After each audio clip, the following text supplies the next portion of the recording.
अनमोल मोती कार्यक्रम में आपका स्वागत है। ओम शांति। हम सब जानते हैं कि आज के समय में अकाल मृत्यु का बाजार गर्म है। कभी भी किसी को भी कुछ भी हो सकता है। मृत्यु आयु को नहीं देखती है, मृत्यु परिस्थिति को नहीं देखती है। हम रोज़ खबरें सुनते हैं और देखते हैं कि व्यक्ति तीर्थ यात्रा पर जा रहे हैं, उनकी बस गिरती है और बहुत सारे उसमें शरीर छोड़ देते हैं, बहुत सारे जख्मी हो जाते हैं, हॉस्पिटल में जाते हैं। हम देखते हैं कि बारात जा रही है, लोग खुशी मना रहे हैं, अचानक दूल्हा के हार्ट अटैक होता है और वो शरीर छोड़ देता है, सारा मातम छा जाता है। हम रोज़ ऐसी घटनाएं देखते हैं। नवजात शिशुओं की मृत्यु हो जाती है और प्राकृतिक आपदाएं भी हम देखते हैं कि जहाँ कहीं भी मान लीजिए अर्थक्वेक आता है, आते ही रहते हैं अर्थक्वेक और वो बढ़ते जा रहे हैं। एकदम भूचाल आने से कितनी ज़िंदगियाँ, भूचाल ये भी नहीं देखता कि रात का वक़्त है, लाइट्स ऑन नहीं है, लोग मल्टी स्टोरी बिल्डिंग में सोए हुए हैं। क्षण भर में सारी ज़िंदगियाँ तबाह हो जाती हैं, सब कुछ नष्ट भ्रष्ट हो जाता है। तो इसलिए ये मृत्यु का, अकाल मृत्यु का बाज़ार दिनों दिन और गर्म होता जा रहा है। पहले अकाल मृत्यु के कारण इतने नहीं होते थे, इतने भूचाल नहीं आते थे। और अगर आप शारीरिक रोगों को देख लें कि कितने नए नए तरह की बीमारियां निकल रही हैं, बढ़ रही हैं। पहले समय में थोड़ी सी बीमारियां होती थी। सतयुग में तो खैर कोई रोगी होता ही नहीं था, लेकिन आज अजीबो-गरीब तरह की बीमारियां, नई नई बीमारियां, शरीर के बड़े अंगों के भीतर की बीमारियां, दिमाग के अंदर की बीमारियां, कई ऐसे रोग हैं जिनका डॉक्टर्स को पता भी नहीं लग पाता। वो रिसर्च कर रहे हैं कि ये रोग कहाँ से आ गया। तो इससे बीमारियां बढ़ रही हैं और उससे मृत्यु भी बढ़ रहे हैं।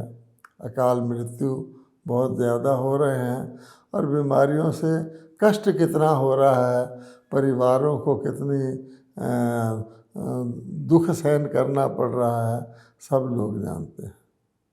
तो कहने का भाव ये है कि मृत्यु निश्चित है, ये तो सब लोग जानते हैं, लेकिन धीरे धीरे मृत्यु का भय इतना बढ़ रहा है, लोग देखते हैं और अपने घरों में घटनाएं हो रही हैं कि व्यक्ति सोचता है कि जीवन का मूल्य क्या है। यानी जीवन जिसको हीरे तुल्य कहा गया था कि मानव जीवन है, उसमें कुछ निश्चित समय था कि व्यक्ति प्रायः एवरेज इतना समय तक तो जीवित रहेगा, उसके अनुसार वो जीवन यापन करता था। वो जीवन के अंदर कुछ संघर्ष करता था, कुछ प्रगति करता था, कुछ प्राप्ति करता था, कुछ संग्रह करता था, कुछ संबंध संपर्क जोड़ता था। वो सारे का सारा आज की परिस्थिति देखकर तो निरर्थक लग रहा है। बहुत सारे मनुष्य तो इसलिए जीवित हैं कि बस वो जीवित हैं, उनकी मृत्यु नहीं हुई है। उनको जीवन के अंदर कोई किसी प्रकार का सार, किसी प्रकार का संतोष, किसी प्रकार के सुख की आशा की किरण तक दिखाई नहीं देती है। तो अर्थात जीवन धीरे धीरे कौड़ी तुल्य बनता जा रहा है। तो ऐसे में हम जानते हैं मानव की ये इच्छा रही है कि मैं मरूँ ना, मैं अमर बन जाऊं। और हम जानते हैं कि हमारी जो प्रार्थनाएं हम परमात्मा से करते हैं अनेक प्रकार की, हे परमात्मा। उसमें हम एक प्रार्थना मुख्य ये भी करते हैं, हे परमात्मा मुझे मृत्यु से बचा ले, मुझे अमर कर दे, कि मैं मरूँ ना, क्योंकि मृत्यु का भय सबसे बड़ा भय है। मृत्यु तो एक दिन होती है, लेकिन मृत्यु का भय तो मृत्यु से भी ज़्यादा दुखदाई है। आप देखेंगे, अगर किसी व्यक्ति को पता लग जाए कि 6 दिन के बाद उसकी मृत्यु निश्चित है, तो अब से 6 दिन जो बीतेंगे वो मृत्यु से भी ज़्यादा दुखद और भयानक और भय वाले उसके लिए होंगे। और आश्चर्य की बात है कि इससे भी ज़्यादा अगर किसी व्यक्ति को ये पता हो कि मेरी मृत्यु कभी भी हो सकती है, तो उसके जीवन में स्थिरता, उसके जीवन में किसी प्रकार का संतोष, उसके जीवन में किसी प्रकार के भविष्य के बारे में आशाएं कैसे पैदा हो सकती हैं। उसके जीवन में तो चिंता और भय ही प्रकट होगा। इसलिए कहा गया है कि प्रेयर करते आए हैं हम, हे भगवान हमें मृत्यु से अमरत्व की ओर ले चलो, किसी तरह से हम मृत्यु से बच जाएं। फिर हमारी परंपरा में कथा भी आती है, जिसको कहा जाता है अमर कथा, जिसका यादगार एक मंदिर, अमरनाथ का मंदिर कश्मीर, जम्मू कश्मीर में बना हुआ है। ऊंचे स्थान पर बहुत सारे यात्री भगत जन उस अमरनाथ की गुफा की यात्रा करने जाते हैं। वहाँ बर्फ़ का शिवलिंग बन जाता है, अपने आप बर्फ़ गिरती है पहाड़ी के अंदर, तो एक गुफा बनी हुई है, उसको बर्फानी बाबा भी कहते हैं। बहुत यात्राएं करके मनुष्य वहाँ पहुँचते हैं भक्ति में, और कईयों को तो कष्ट उठाने पड़ते हैं, लेकिन वहाँ जाकर वो यही इसलिए दर्शन करने जाते हैं, इस उम्मीद से जाते हैं कि अमरनाथ के मंदिर में शिव जी ने पार्वती को ऐसी कथा सुनाई थी जिससे पार्वती जी अमर हो गई थी। पार्वती जी को अमर कथा सुनाई थी। अब इस कथा के बारे में भी बहुत सारी बातें हैं, क्योंकि पार्वती जी तो पहले ही देवी थी, अमर थी, तो उनको अमर कथा सुनाने की तो आवश्यकता ही नहीं थी। और फिर ये भी बताते हैं, बड़ी कहानियाँ बनाई हुई हैं कि वहाँ एक कबूतर है, वो कबूतर ने वो कथा सुनी थी और वो अमर हो गया। कबूतर मरता नहीं है। तो हम भक्तों की भावना को ठेस नहीं पहुँचाना चाहते, भावना का फल होता है। इस कथा को यहीं छोड़ देते हैं, लेकिन ये यादगार अवश्य है कि शिव ने अमर कथा सुनाई थी। पार्वती को सिंबॉलिक ले तो आत्मा को परमात्मा ने अमर कथा सुनाई थी, क्योंकि भारतवासी निराकार शिव को तो परमात्मा मानते ही हैं, और शिव परमात्मा ने नमः भी कहते हैं। अन्य किसी को वो परमात्मा ने नमः नहीं कहते हैं, देवाय नमः कहते हैं। ब्रह्मा देवाय नमः, विष्णु देवाय नमः, शंकर देवाय नमः। शंकर जी को महादेव भी कहते हैं, अन्य को भी देवी देवता की उपाधि देते हैं। अच्छा, परमात्मा ने आत्माओं को अमर कथा सुनाई, ये एक यादगार तो एक प्रकार का है, क्योंकि जब हम प्रेयर करते आए हैं, हे परमात्मा हमें मृत्यु से अमरत्व की ओर ले चलो, और हम ये भी देखते हैं कि ये धीरे धीरे अकाल मृत्यु का बाज़ार गर्म हुआ है। अगर हम 200 साल पहले भी देखें तो ना इतनी बीमारियां थी, ना इतनी अकाल मृत्यु होती थी, और लोगों को कम से कम संतुष्टि रहती थी कि परिवार में बहुधा लोग कम से कम इतनी आयु तक तो जिएंगे। और हम जानते हैं कि 100 वर्ष की आयु तो हमारे पूर्व काल में मानी गई है, 100 से भी ऊपर की आयु भी मानी गई है, लेकिन बाद में आकर मनुष्य की आयु 100 साल से कम हो गई। कहा जाता है कि वेदों में ऐसी प्रार्थनाएं हैं अपने शरीर के अंगों के लिए, हे भगवान मेरे कान 100 साल तक कायम रहे, मेरा नाक काम, मेरा जीवन 100 साल तक रहे। अर्थात वैदिक काल में मनुष्य की आयु 100 साल नहीं होती थी, लेकिन ऐसा भी नहीं था कि वो इस तरह की अकाल मृत्यु होती थी जहाँ अजीब तरह की बीमारियाँ, व्यक्तिगत बीमारियाँ और सामूहिक बीमारियाँ, जिसको हम आज के ज़माने में कोरोना कहते हैं, डेंगू कहते हैं, एड्स कहते हैं, बहुत सारी बीमारियाँ निकल आई हैं। एक एक अंग में कितने कितने प्रकार के रोग हैं, कितनी कितनी प्रकार की उसकी दवाइयाँ हैं। अगर आप एक आँख की दवाइयों की दुकान पर भी चले जाएं तो आपको मेरे ख्याल में 80 से 100 तरह की दवाइयाँ एक आँख को ठीक रखने के लिए भी मिल जाती हैं। तो इसलिए कहने का भाव है कि पहले का समय बेहतर था। और हम ये भी जानते हैं कि अगर हम आज के काल को मृत्यु लोक कहते हैं तो ये किसी अमर लोक की भेंट में कहते हैं। इसका मतलब ये हुआ कि पहले कोई ऐसा समय रहा है जबकि ये सृष्टि मृत्यु लोक नहीं कहलाती थी। और हम ये भी जानते हैं, भारतवासी तो मानते हैं, क्योंकि भारत प्राचीन देश है, कि भारत में आदिकाल में देवी देवता रहते थे। भारत को देवलोक और देवभूमि भी कहा गया है और उसका भी वर्णन आता है। कहा जाता है कि जहाँ नारी का पूजन होता है वहाँ देवताओं का वास होता है। और भारत की भाषा को भी देवनागरी कहा गया है। तो अर्थात कुछ कुछ चिन्ह मिलते हैं। अगर और देखें तो मंदिरों के अंदर भारत में अनेक मंदिर हैं। मेरा ख्याल हर मोहल्ले में मंदिर है, हर शहर में मंदिर है। सारे भारत में देवी देवताओं के मंदिर हैं।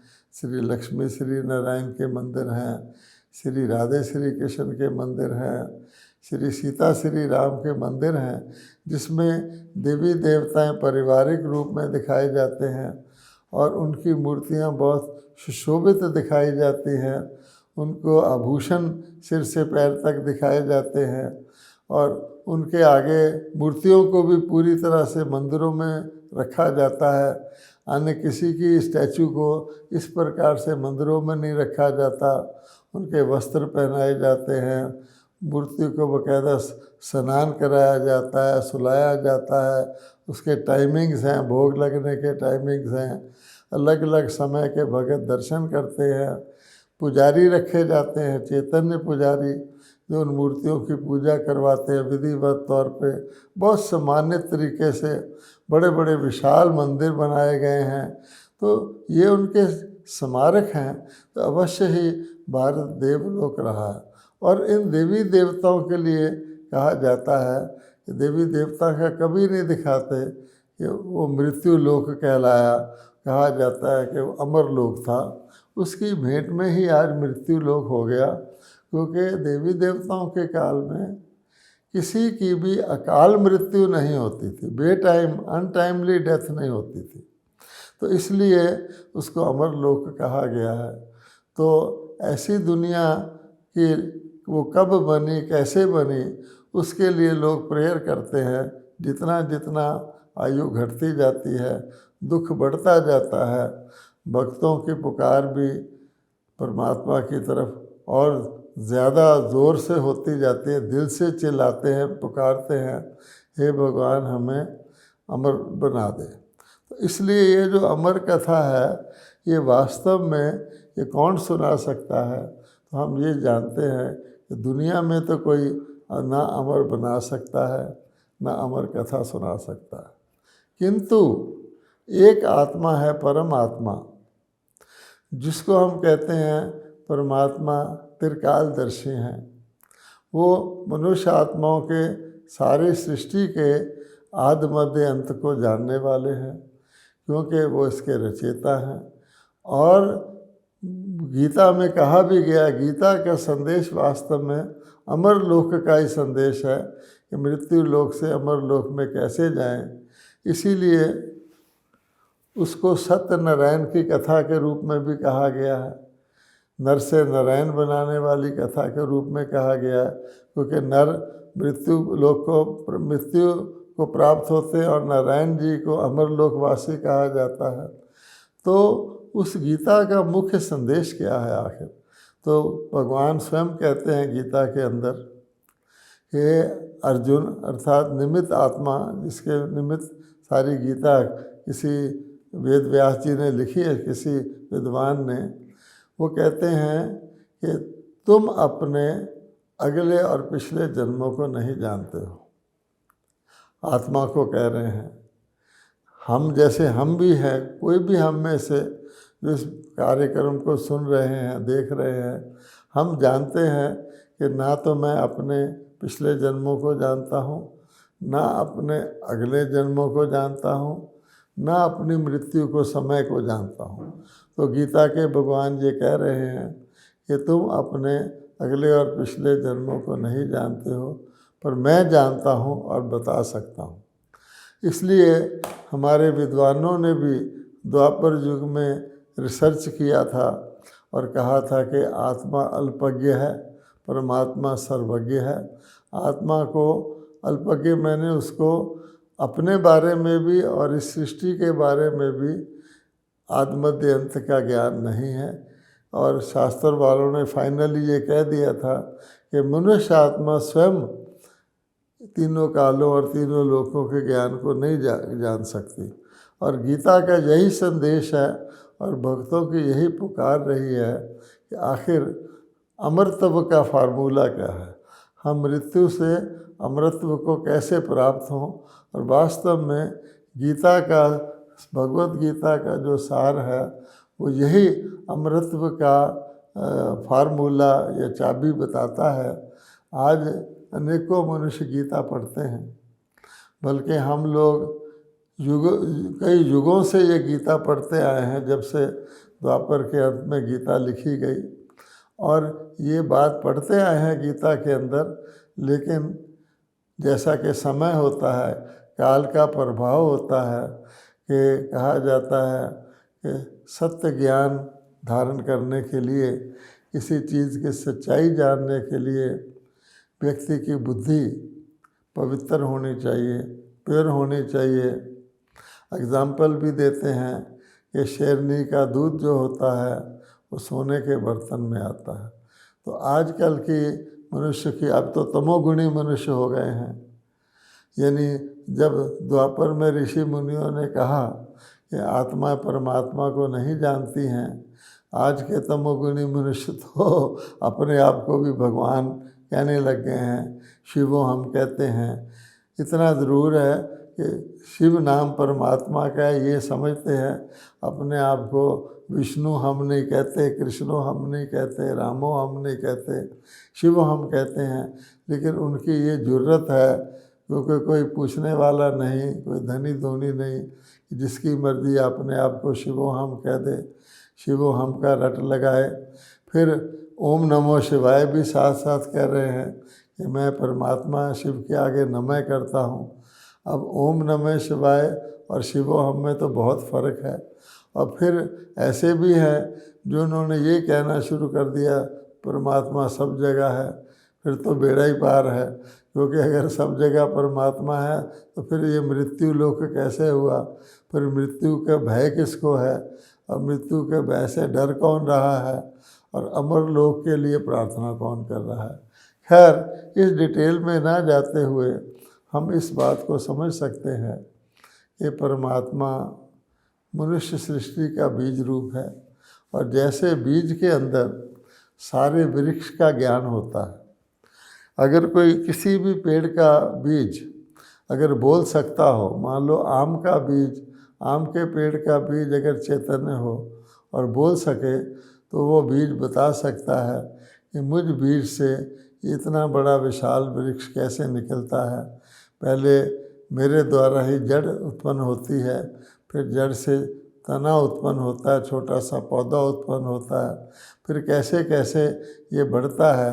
इसके अंदर पत्ते निकलते हैं, इसके अंदर टालियाँ निकलते हैं, मोटे मोटे ब्रांच निकलते हैं। आम के पेड़ को कभी किसी पेड़ को भी देखेंगे तना से, फिर उसके बाद ब्रांच के अंदर फिर और छोटी छोटी डालियाँ निकलती हैं, फिर उसमें बूर आता है, फिर फल छोटी सी अम्बी निकलती है, फिर सुंदर फल निकलते हैं। ऐसे बहुत वर्षों तक वृक्ष फल देता रहता है, फिर ये वृक्ष सूख जाता है। उसकी लकड़ी भी लोग ले जाते हैं प्रयोग करने के लिए। लेकिन क्या आम का वृक्ष मृत्यु को प्राप्त हो गया? नहीं, क्योंकि आम का वृक्ष अंत में एक ऐसा पका हुआ बीज छोड़ जाता है, गुठली छोड़ जाता है, जिससे पुनः वो आम का वृक्ष दोबारा पैदा हो जाता है। और ये भी आप गौर करेंगे कि अगर खट्टे आम की गुठली है तो सारे आम खट्टे ही पैदा होंगे, नया पौधा भी खट्टे आम ही पैदा करेगा। और अगर मीठे आम या किसी भी वैरायटी के आम की गुठली है तो उसी प्रकार का पौधा पैदा होगा। अर्थात गुठली से पेड़ और पेड़ से गुठली, ये अनादि चक्कर चला आता है। इसी प्रकार से प्रायः लोग कहते हैं मुर्गी पहले या अंडा पहले। तो भाव अर्थ यही होता है कि कोई भी चीज़ नष्ट नहीं होती। भगवत गीता के प्रथम अध्याय में इस बात को बहुत अच्छी तरह समझाया गया, भगवान ने बताया है।